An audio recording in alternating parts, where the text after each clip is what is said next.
Hey, what's up, guys? Your old pal DJ here. We're going to be playing some of my favorite game, The Binding of Isaac. This is going to be episode 1, part 1. We're going to split these up into little bits, maybe 2-minute, 3-minute episodes. No, I'm just messing with you. It's going to be like 10, 15-minute episodes, depending on how that goes. Maybe we'll split it up into much larger episodes. A run generally takes like 40 minutes to do. To regularly pump out content, I'm going to split this up into smaller bits. Hopefully when things pick up, the channel picks up. Oh, nice. It's an awesome item.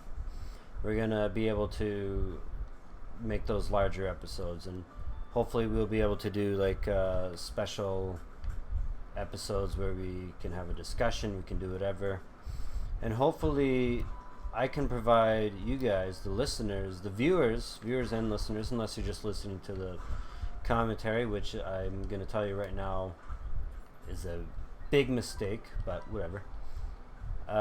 Hopefully I can give you some hands here. I love this game. It's one of my favorite games ever. Probably my favorite game of 2014, which was last year, but it's definitely one of my favorite games. And so hopefully I can give you a hand with some tips and tricks. These guys are a pain in the butt. They're actually not that bad. I got a pretty sweet item here, the mulligan. Flies generally do a butt ton of damage, so having the mulligan, great first item. This is, of course, so this is a fresh file I'm playing here, so it's going to be, nothing has been unlocked. This is the first run we're doing. Hopefully I win. It's kind of embarrassing losing your very first run, at least for someone that's plays the game as much as I do here, but I'm not too worried. I've only lost very few first runs, so hopefully it'll be at least somewhat entertaining. This guy's pretty sweet. What is he, Gemini? Something along those lines. This guy here, it's awesome when this happens. You can sort of lock him like this, right? It's kind of tough to do, but at the same time it's not that bad. If you lock him against this wall here, you can, I'm gonna have to try it some other time, but you can easily get a bunch of hits in with him being stuck there, just because he gets knocked back so easy. Oh, nice, the 8-ball. Shot speed up, and I got a tarot card, the Empress. So I'm playing this on Xbox One. I should probably mention that. It came out a few weeks ago, maybe, well, no, I guess more than that now, like a month ago it came out on here, Xbox One. It hasn't been patched too much. There's still a lot of bugs. I'm still having some freezing problems when I beat Mother. Side note, that donation machine, pump those coins in. It'll, especially if you think you're going to be doing like a not, if you're having not a great run, just throw those coins in. You might as well, you got nothing to lose but those coins. But even if it's like 1 or 2 coins, they add up. Ouch. There's a lot of them in here. Nice. The best part about the mulligan is the flies build up. So you could take out these weak guys from a distance, collect a bunch of flies, and then if you're going into the boss room next room, nice, the world, you'll hopefully have a bunch of flies built up. That tarot card I just used there, I'm going to assume that people watching this might not know a whole lot about this game. That was the world. You click it and the map expands, shows you pretty much everything. It doesn't show you everything, I don't think.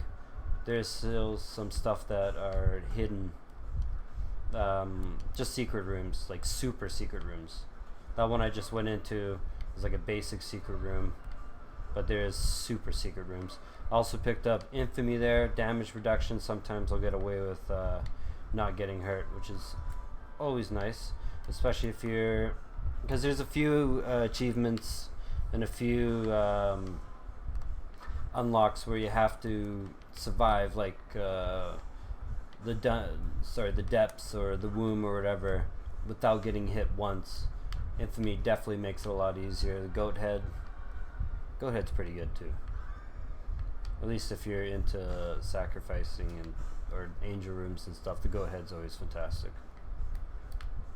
Also, side note, if you blow up those pots, there's a chance of some coins appearing. The chances are pretty slim, I find, but if you got extra bombs, you might as well. Oop, we're getting a little crowded there. Ah, we're doing fantastic. Alright. I think we're doing pretty well so far. Also, you probably saw earlier in this run, I blew up a darker rock with like an X in it. Again, I'm saying this for people who haven't played the game a whole lot. There's like a chance of some soul hearts being in there, maybe some bombs, maybe. Off the top of my head, I don't remember if there's bombs, but soul hearts and then keys. So if you ever see them, always, nice monstrous tooth, always blow them up, because the other fantastic part about it is that blow up like nice. We're just unlocking a whole bunch here. If you blow up like 100 of them, you unlock the little rock. And if you have the possibility of getting the little rock, that boosts your damage up quite a bit, and that's from blowing up those darker rocks. So I recommend, even if you only have like one bomb to spare or no bombs to spare, just one that you're saving up, I recommend blowing those up as much as you can. And those rocks with the X's in them, they're on pretty much every floor. The further you go down, the harder they are to see. It's a lot less obvious. In the womb, which is when you beat Mom the first time, like the one with the leg and everything, they're a lot more difficult to tell, but there's a noticeable difference between them, so definitely keep an eye out for those. If I do a future run, you'll probably see it. Nice. Spider bite. Not the greatest item, but we're killing it here. Look how many hearts we have. I'm not too worried. It'd be nice if I had some keys though, but what can you do?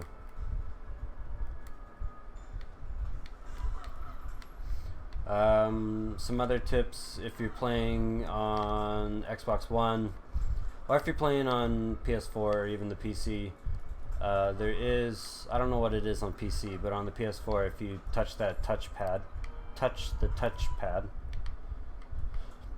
you can, if you have something in the corner like a tarot card, the text will change of it, and it'll give you a hint of what it is. It's the same thing that pops up on the screen when you first pick up the tarot card.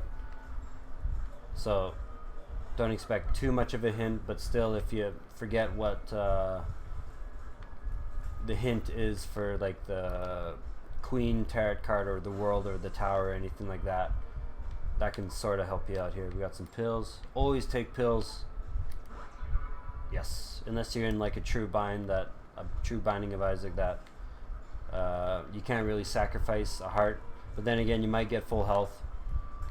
You just gotta look out for bad trip. That one's the one that, or health down and bad trip. Those two are easily the worst pills. If you ain't having good luck, don't take pills. But if you're not too worried, definitely take pills, because the thing about the pills, at least this is how it was for the first game. I'm hoping it stayed like this for this game too.